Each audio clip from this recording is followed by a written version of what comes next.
몸을 더럽히도록 내버려두지 않겠다는 거예요. 한번 따라합시다. 여러분. 뜻을 정하여. 뜻을 정하여. 이것은 무엇을 말합니까? 다른 게 아니에요. 믿음의 원칙을 딱 정했다는 거예요.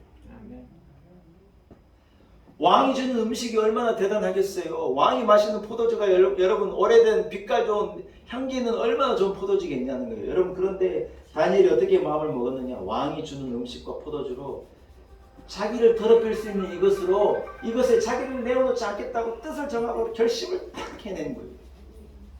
여러분, 무엇을 말합니까? 믿음의 원칙을 가지고 사는 거예요. 왕의 이 조서에 왕의 어인이 찍힌 것을 보았습니다. 느부갓네살 왕 외에 다른 신에게 절을 하거나 기도하면 죽인다는 거예요. 사자굴에 던져질 거라는 거예요. 왕이 신하들이 그래 주님 그냥 도장을 거기다 찍어준 거예요. 여러분, 일단 왕의 도장을 찍으면 그게 법이죠. 법. 그래야 하면 안 되는 것이죠. 그런데 여러분, 다니엘의 반응이 뭐냐? 거기에 왕의 어인이 찍혀 있는데 그 조서를 자기가 그대로 보았는데 자기는 집으로 돌아가서 예루살렘으로 난 창을 향해서 자기가 늘 하던 대로 하나님 앞에 하루에 3번씩 기도를 드리는 거예요. 하나님 향하여 무릎을 꿇고 그 예루살렘을 향하여서 기도를 이어간 거예요. 여러분, 이유가 무엇이냐? 다름이 아니에요. 그가 가지고 있는 뜻을 정한 확고한 원칙대로 나는 하나님 앞에 하나님을 경외하는 자로 믿음의 사람으로 부름을 받은 자로 나는 하나님을 경외하고 하나님을 섬기는 인생을 살겠다. 목에 칼이 들어왔는데 그는 그 길을 걸어간 거예요. 오늘 본문에 빌라도라는 사람이 나오지 않습니까? 본토의 빌라도라는 사람은 로마의 높은 이 상류층의 사람이 아니라 시체말로 흙수저였다고 그래요. 요세푸스, 이 유대학자 요세푸스에 하면 그는 흙수저였는데 이 사람이 유대의 총독이 되기까지 그 자리에 오르기까지 참 우여곡절을 버티면서 빽도 없고 힘도 없는데요. 성공해가지고 그 자리까지 올라간 거예요. 그런데 여러분, 요세푸스에 의하면 예수님을 심판하기 전까지 이 사람이 민중봉기를 2번 정도 경험을 했대요. 무슨 말이냐? 유대에 자꾸 민중봉기가 일어나는 거예요. 그러니 로마의 중앙정부에는 아예 본토 빌라도가 좀 능력이 없는 것 아니냐고 빌라도의 어떤 역량이 이렇게 도마 위에 오른 거예요. 그래서 여러분, 빌라도가 마음에 이런 압박이 있는데 예수라는 사람을 데려와가지고 이 사람을 죽이려고 그러는데 자기가 아무리 신문을 하고 아무리 물어봐도 이 사람은 잘못한 게 죄가 없는 거예요. 그런데 유대인들은 밀란을 일으키려고 그러면서 이 사람을 십자가에 죽이라고 말하고 죄인인 바라바를 살려주고 예수를 죽이라고 말하고 이 본토 빌라도가 굉장한 어떤 난처한 상황에 처한 거예요. 이럴 수도 없고 저럴 수도 없는 상황 가운데 백성들의 눈치가 보이는 거예요. 민중의 눈치가 보이는 거예요. 그렇다고 해서 죄 없는 사람은 죽일 수도 없고 그가 선택해야 했어요. 여러분, 이 사람이 한 결정이 뭐냐? 물을 가지고 와요. 오늘 본문에 보니 디아에 물을 받아오게 해가지고 거기서 이 사람이 사람들 앞에 손을 씻는 거예요. 그러면서 뭐라고 말하느냐? 이 무죄한 사람의 피 흘림이 나하고는 관계없다. 니들이 책임져요. 나하고는 관계없다. 거기서 사람들 민중 앞에 손을 씻는 거예요. 하나님께 그 장면을 다 보셨고 온 인류가 그 장면을 보았는데 역사가 무엇이라고 말합니까? 예수님께서 본디오 빌라도에게 고난을 받아 십자가에 못 박히셨다고 기록되어져. 여러분, 이 사람은요 선택의 기로에서 자기는 손을 씻어버리고 그 책임을 백성에게 돌리면서 자기는 아무 죄가 없다고 아무 관계가 없다고 어떤 판결을 유보하는 것 같은 그런 상황에 그런 결정을 내렸는데 역사는 그것을 그렇게 기록하고 있지 않다는 거예요. 본디오 빌라도에게 예수님의 고난을 받아 십자가를 지셨다고 역사가 기록한 거라.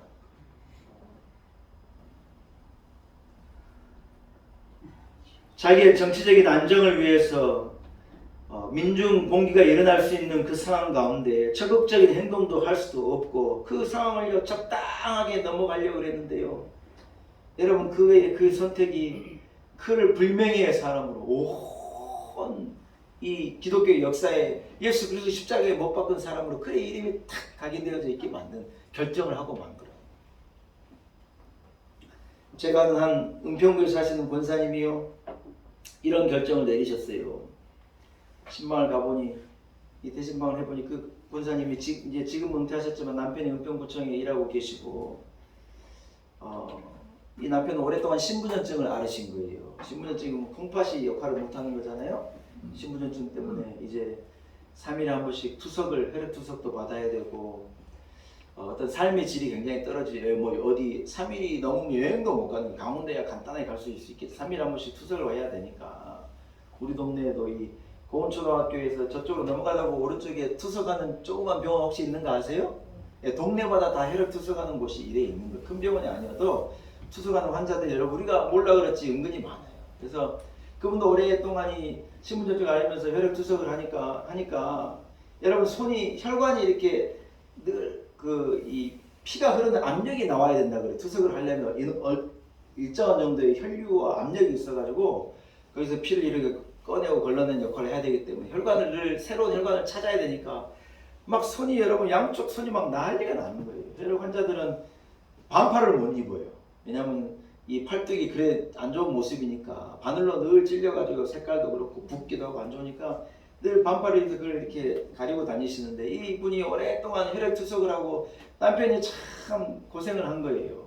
그렇다고 해서 아들, 딸 하나씩 있는 자식들에게 네 아버지 신장 하나 떼주라고 부모가 어째 그런 말을 하겠어요. 지들이 하겠다면 뭐 그냥 모른 척하고 그럴 수 있겠다 이렇게 받아들일 수 있겠지만요. 자식에게 그렇게 강요할 수도 없고 이 권사님이요 오래도록 남편을 지켜보다가 어떤 마음의 결정을 내렸는가 혹시 내 신장이 저분에게 맞는다면 나 그냥 하나 떼주고 싶다 이래 마음에 든 거예요. 이 사람이 그래 결정을 하고요 병원에 가가지고 남편 몰래 딱 자기 피를 이래 해가지고 검사를 해보니까 여러분 놀라운 일이 난 거예요. 여러분 부부는 부부니까 부부지 형제자매가 아니잖아요. 이게 맡기가 어렵잖아요. 그런데 여러분 하나님의 은혜인지 내 신장이 자기 남편의 신장 이게요 딱 맞는 거예요. 야 놀랍죠 여러분? 안 놀랍습니까? 그래가지고요 이분이요 자기 남편을 설득하려고 내가 당신 신장 하나 떼주고 싶다. 그러니 남편이요 쌍수를 들고 반대하는 거예요. 나 혈액 투석하면 당신 그러지 말라. 뭔 그런 소리 하냐 괜찮다고. 그래 말리는데 이 부인이 기아이 우겨가지고 자기 남편 끌고 가가지고요 둘이가 이제 수술대 위에 누운 거예요. 이 권사님 뭐라 그러느냐 목사님 일단 수술대 위에 놓으니까요 그때는 좀 두렵더래요. 내가 괴단질 했나 생각되니까 아이고 그냥 물릴까 그러기도 하고 그냥 그런데요 아멘 하고 이래 마취를 하고 깨어나 보니 의사 선생님께서 이 수술도 이식도 잘 됐고 신장이 이 남편에게 잘 생착도 되고 그래가지고 수술도 잘 맞춰졌다는 거예요.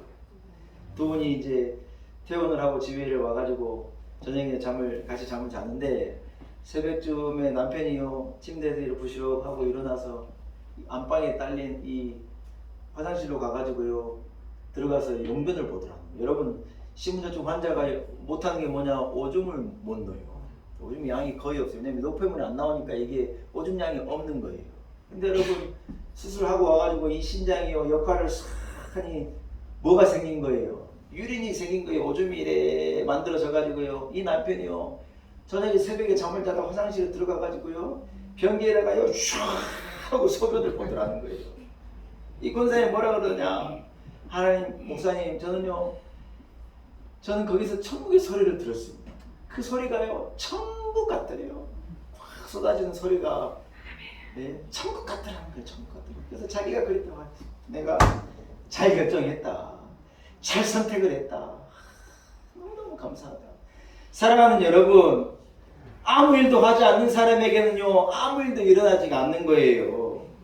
복은 그냥 오는 것이 아니에요. 희생을 감수하고라도 위험을 감수하고라도 당장은 손해가 나고 당장은 눈앞에 어려워 보이고 당장은 두려우는 길이지만 이 길이 하나님이 내게 가시기를 원하는 길이고 이 길이 믿음의 길이고 이 길이 축복의 길이라고 확신을 주시고 내가 원칙을 가지고 선택한 길이라면요 집중해서 그 길을 따라가는 사람에게 무엇인가가 역사가 일어난다는 거예요.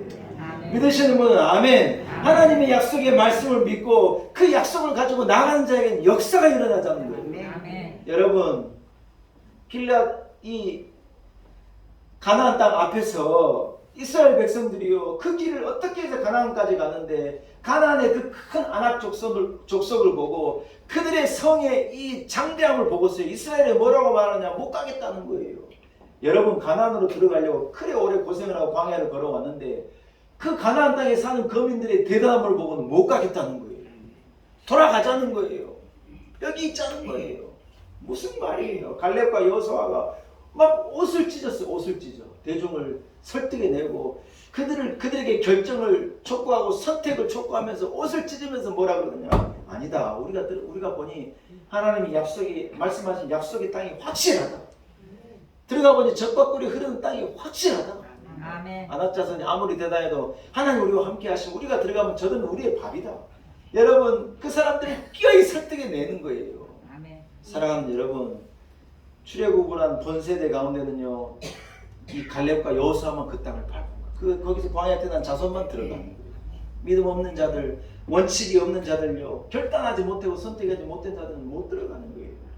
무슨 말입니까, 여러분? 우리는요, 믿음의 길을 선택해야 되고, 믿음의 길을 들어섰으면요, 그 길을요, 집중하여 기어이 걸어가야 약속의 땅 가나안이 우리 것이 된다는 거예요. 할렐루야! 예수님의 인생은요, 십자가를 선택하고 십자가에 집중하시는 삶이었대요. 선택과 집중의 삶이었다는 거예요.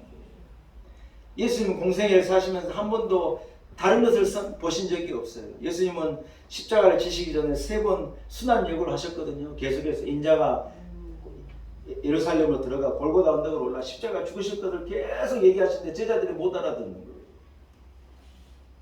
한 번은요, 베드로가 예수님을 순환역으로 두고 예수님을 딱 가로막아요. 예수님 못 가십니다. 자기가 예수님을 사랑한다는 인간적인 어떤 마음을 가지고 예수님 앞으로 길을 막은 거예요. 근데 여러분, 예수님의 반응이 뭐예요? 베드로가 생각할 때 예수님을 사랑하는 사랑의 고백으로 자기가 예수님 앞길을 막았는데, 예수님은 십자가를 길을 선택하고 십자가에 집중하시는 분인데, 예수님에서 대부분에 무슨 말이 나와요? 야 사단아, 너 당장 내 뒤로 물러가라. 이건 하나님의 일이고 예수님이 집중하고 가신 길인데 그 길을 인간적인 마음으로 막았었으니 사단이라는 말을 들을 법도 하죠. 사랑하는 여러분, 예수님의 삶은요, 한마디로 얘기하면 십자가를 향한 선택과 십자가를 향한 고도의 집중의 삶이셨다는 거예요. 여러분, 결국 누가 지옥에 가는 줄 아세요? 지옥은요, 예수님에 대하여 아무것도 선택을 하지 않은, 선택을 유보하는 자들은요, 지옥으로 가는 거예요. 길이요 진리요 생명 되신 예수님을 나의 구주로 선택하고, 아멘? 아멘. 그 예수 그리스도를 붙잡고 나도 내 십자가를 지고 예수를 쫓는 자들이 천국에 가는 것이지, 그 선택을 유보하고 그 선택 앞에서 우물쭈물하고 그 선택을 내리지 못하는 자들은요, 죄사함을 얻을 수 없고 천국의 백성이 될 수가 없다는 거예요.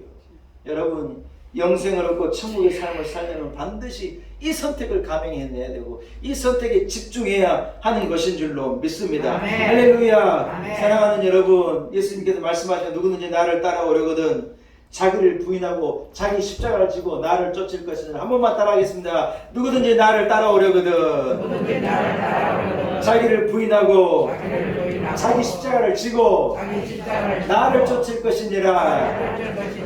할렐루야. 아멘. 말씀을 한번 정리하겠습니다. 여러분, 그렇습니다. 우리의 선택이 우리의 영혼을 좌우하는 것입니다.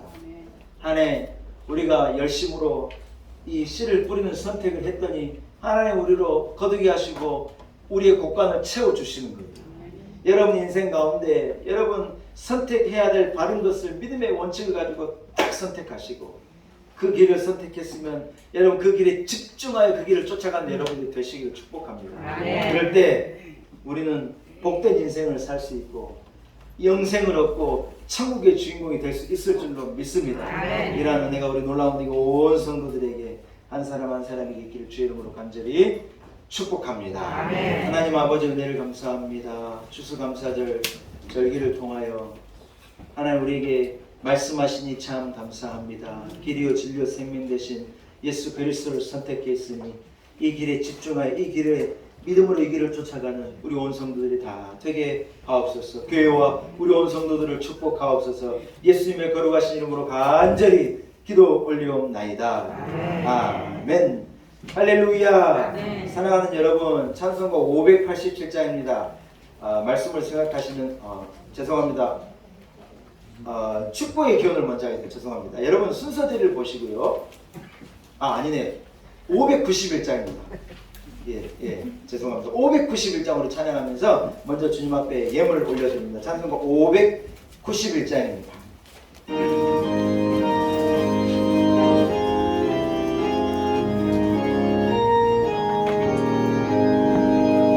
저 하늘로 나가시고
아버지, 크신 은혜를 감사합니다.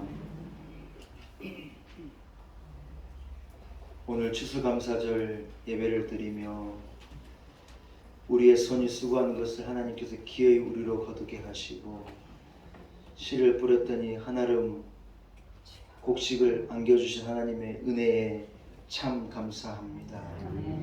세상을 볼 때 너무 힘들고 여러 가지 어려운 조건과 열악한 상황 가운데 우리가 거둘 수 있겠나 염려하고 기도했는데, 하나님께서 어김없이 우리에게 복을 주시고 약속한 때 약속한 것을 우리에게 허락하시고 넘치게 하셨음을 참 감사합니다. 모든 것이 하나님의 은혜입니다. 하나님 홀로 영광 받아 주옵소서. 놀라운 은혜 교회를 조성하시고 우리 온 성도들 한 사람 한 사람에게 복 주시며 은혜 베풀어 주시니 참 감사합니다. 환난과 어려움의 소식이 끊어짐이 없지만 그럼에도 불구하고 교회를 지키시고 우리 온 성도들을 돌보 주셨음을 참으로 감사합니다. 우리 하나님은 하늘에 나는 새 참새 한 마리도 들에 피었다가 지는 들풀 하나도 헤아리시고 복을 주시고 열매 맺게 하시고 지키시는 분이 하나님이신 것을 믿습니다. 하물며 너희일까 보냐, 하나님의 약속의 말씀을 믿습니다. 두려워하지 않게 하시고 염려하지 않게 하시고 믿음을 가지고 믿음의 원칙을 가지고 잘 선택하고 씨를 뿌리게 하시고 믿음으로 집중하여 거둬들이는 복된 인생을 살아가는 우리 온 성도들이 다 되게 하여 주옵소서. 하나님 아버지, 추수감사절 절기를 맞아 하나님 앞에 귀한 헌물을 구별하여 드립니다. 우리의 수고가 열매 맺게 한 것이 아니라 하나님의 은혜가 열매 맺게 하신 것을 믿고 하나님 앞에 예물 구별하여 드립니다. 하나님 기쁘게 흠양하여 주옵시고 우리 온 성도들 한 사람 한 사람에게 갑절의 은혜를, 갑절의 축복을 넘치도록 부어 주옵소서. 하나님 아버지, 걱정하지 않습니다. 염려하지 않습니다. 하나님의 약속의 말씀을 믿습니다. 믿음의 원칙을 가지고 선택한 자에게, 집중한 자에게 하나님께서 주시마 약속하신 복을 주시리라 믿습니다. 오늘 당장은 어려울지 모르고 눈앞에는 당장은 어려움이 있을지 모르나 염려하지 않게 하시고 믿음의 이 길을 걷게 하시고 결국 열매를 거두고야만 하는 축복을 우리 온 성도들이 누리게 하여 주옵소서. 하나님, 이 나라를 지켜주시고 몸된 교회를 지켜주옵시고 우리 온 성도들 한 사람 한 사람에게 주여 은혜를 베풀어 주옵소서. 예수님의 거룩하신 이름으로 간절히 기도 올리옵나이다. 아멘.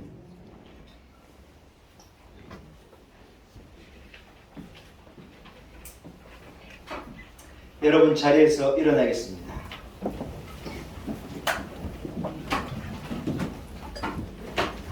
순서지에 나와 있는 축복의 기원을 통하여서 우리 함께 축복하고 하나님 앞에 감사하겠습니다. 순서지에 보시면 축복의 기원이 있죠. 함께 교독합니다. 하나님의 축복이 여러분과 함께, 하나님의 은총이 목사님과 함께 이 땅 위에 하나님의 풍성이 있음을 감사, 성도님들의 가정에 평안이 있음을 감사, 코로나로 고통당하는 모든 인류에게 완전한 치유가 있기를,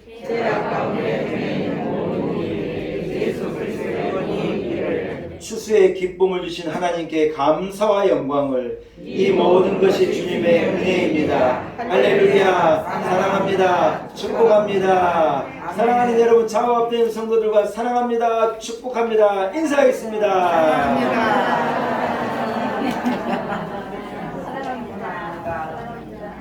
할렐루야. 여러분, 주님의 높고 위대하심이 79장이거든요. 우리가 후렴만 불렀는데 오늘은요 79장 1절과 3절 2절을 찬양하고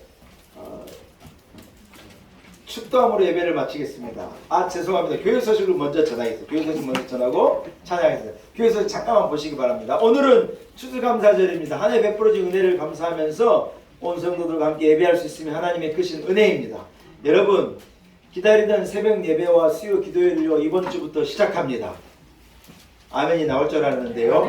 예, 새벽 기도를 우리가 비대면 예배를 드리려고 지금까지 못했고 수요 기도에도 쉬고 있었는데 주일 오후 예배는 아직 시작하지 못하고요. 화요일부터 새벽 예배를 5시 반에 새벽 예배를 시작하고요. 수요 기도회는 7시입니다. 여러분 공예배 회복을 위해서 기도해 주시는 거 감사하고 많은 참여를 부탁드립니다. 추수감사절을 맞아서 소를 잡았을까요? 안 잡았을까요? 올해도 어김없이 소를 잡았습니다. 그래서 여러분 추수감사절 국밥을 우리 식당분들이요 어제 그제 막 너무 애쓰셔서 막 무를 썰고요 고기를 썰어 너무 고생하셔서 국밥을요 극상품 국밥을 만들었습니다. 여러분 드시면 압니다. 네. 국밥을 우리가 같이 먹을 수 없기 때문에 아주 좋게 개별 포장을 했으니까 한 사람 하나씩 꼭 받아주시고 떡도 우리가 오더를 했어요. 만들었고요. 또 야쿠르트도 하나 넣고 막 해가지고요. 점심 보따리를 우리가 잘 쌌어요. 네, 여러분 가져가실 때 다 하나씩 가져가셔서 우리 모자라지 않습니까? 너무 교인들이 많아가지고 괜찮은가요? 네, 괜찮답니다. 여러분 다 받아가시기를 바랍니다. 지난 주간 있었던 우리 이순자 권사님 모친 그리고 윤하자 권사님의 장례식이 잘 마쳐졌습니다. 우리 오늘 우리 김용훈 지사님 자녀들과 다 가족들 오셨는데요. 저 뒤에 계신 손 한번 들어보세요. 자녀 가족들. 예. 다 일어서 계셔서 예. 너무 감사합니다. 예. 우리 김태곤 우리 집사님도 오랜만에 오셨고 우리 이 집사님도 너무 오랜만에 뵙습니다. 너무 며느님 또 우리 윤나임 사님 또 우리 이순자 권사님 김용훈 집사님 가정에 하나님의 위로가 있기를 축복합니다. 하나님의 위로를 온 성도들과 함께 나눠주시기 바랍니다. 우리 강성희 권사님, 임태립 집사님의 장남 임원희 집사가요. 여러분 공무원 사무관 시험에 기어이 합격을 했습니다. 네. 5급 공무원 행정고시를 합격한 거하고 같아요. 5급 공무원이 되셨어요. 놀라운 하나님의 은혜. 그게요. 또 추수감사절 절기에 딱 맞춰가지고 그 소식이 또 들린 거예요. 강성희 권사님 만나시면요 커피 사라고 꼭 그러시기 바랍니다. 여러분 축하해 주시기 바라고 하나님의 은혜입니다. 우리 교회 이렇게 늘 귀한 소식을 주시고 은혜 주신 하나님께 감사와 영광을 올려드립니다. 사랑하는 여러분 주 하나님 지으신 모든 세계 79장 1절과 3절을 찬양하고요. 축도함으로써 오늘 추수감사 예배를 모두 마치겠습니다. 찬송가 79장 1절과 3절을 찬양합니다.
이제는 첫 열매가 되신 우리 구주 예수 그리스도의 무한하신 은혜와 손으로 수고한 것을 기어이 거두게 하신 하나님 아버지의 그 크신 사랑과 성령의 역사하심, 성령의 기름 부으심이 오늘 추수감사절 절기를 통하여 하나님 아버지께 기쁨으로 예배하고 믿음의 원칙을 가지고 선택하고 이 십자가의 길을 선택했으니 이 길에 집중하는 복된 삶을 살아내리라 다짐을 가지고 나아가는 우리 놀라운 은혜교회 온 성도들 한 사람 한 사람 머리 위에 우리의 가정, 우리의 자녀들, 우리의 가문, 몸된 교회, 한국교회와 이 나라와 민족과 열방 가운데 이제로부터 영원토록 함께 하시기를 간절히 축원하옵나이다. 아멘.